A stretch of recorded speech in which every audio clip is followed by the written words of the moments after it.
इंसान तो गलतियों का पुतला है ही, लेकिन क्या आप जानते हैं कि देवताओं से भी कई बार गलतियां हुई हैं और इन्हीं गलतियों को सुधारने के लिए उन्होंने पश्चाताप के तौर पर बहुत कुछ किया है। इसी तरह एक गंधर्व ने भी अपनी गलती का पछतावा होने पर श्री शिव महिमनः स्तोत्रम की रचना की थी। आज की इस वीडियो में हम आपको बताएंगे कि गंधर्व ने अपने किस पाप से मुक्ति पाने और महादेव को प्रसन्न करने के लिए श्री शिव महिमनः स्तोत्रम की रचना की। एक पौराणिक कथा के अनुसार प्राचीन काल में चित्ररथ नाम का एक राजा हुआ करता था, जो महादेव का परम भक्त था। उसने एक अद्भुत और बहुत ही सुंदर बाग का निर्माण करवाया, जिसमें अपनी पसंद से अलग अलग रंग, आकार व खुशबू के फूल लगवाए।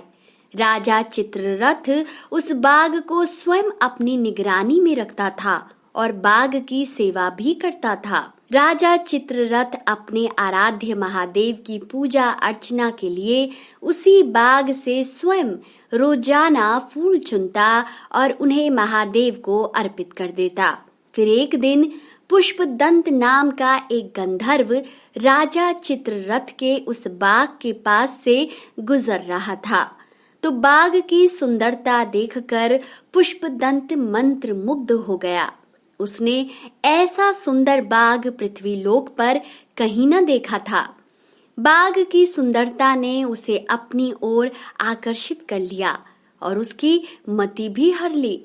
फूलों की सुंदरता पर मोहित पुष्पदंत ने इस बात का भी ध्यान नहीं रखा कि इसी बाग के फूलों से राजा चित्ररथ रोजाना महादेव की पूजा करता है, और पुष्पदंत ने बाग के कई खूबसूरत और खुशबूदार फूल चुरा लिए। अगले दिन सुबह रोज की तरह राजा चित्ररथ महादेव की पूजा के लिए फूल लेने आए, लेकिन उन्हें इच्छा अनुसार फूल प्राप्त नहीं हुए।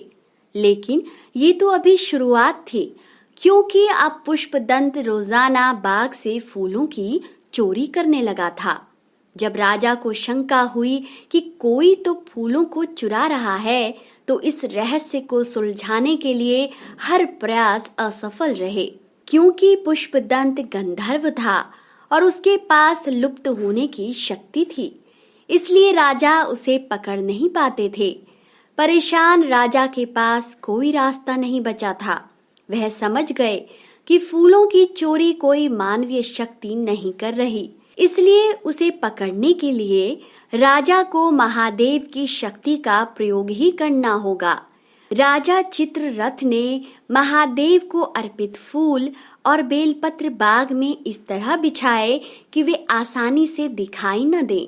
फिर जब रोज की तरह पुष्पदंत उस दिन फिर से फूल चुराने आया, तो फूलों की खुशबू में खोए पुष्पदंत को ध्यान ही नहीं रहा कि उसने कब भूल से महादेव पर चढ़े बेलपत्रों और फूलों को अपने पैरों से कुचल दिया।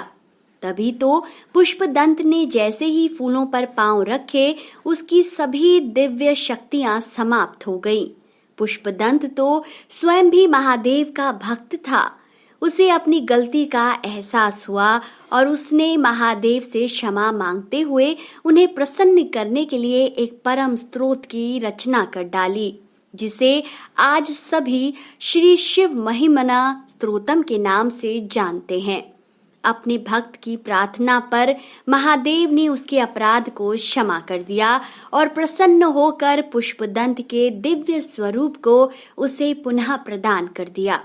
पुष्पदंत ने महादेव के दिव्य स्वरूप, उनकी सादगी और दयालुता की महिमा गाते हुए 43 छंदों के शिव महिमनः स्तोत्रम की रचना की थी, जो अब महादेव के भक्तों का एक प्रिय मंत्र है। अगर आपसे भी भूलवश कोई शिवद्रोह हो जाए या कहीं कानों में महादेव की निंदा पड़ जाए, तो इस स्तोत्रम का पाठ करें या इसे सुने।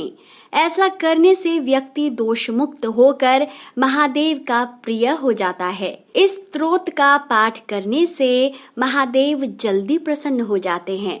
तो दोस्तों, कैसी लगी आपको हमारी ये वीडियो? अपनी राय कमेंट सेक्शन में जरूर बताएं।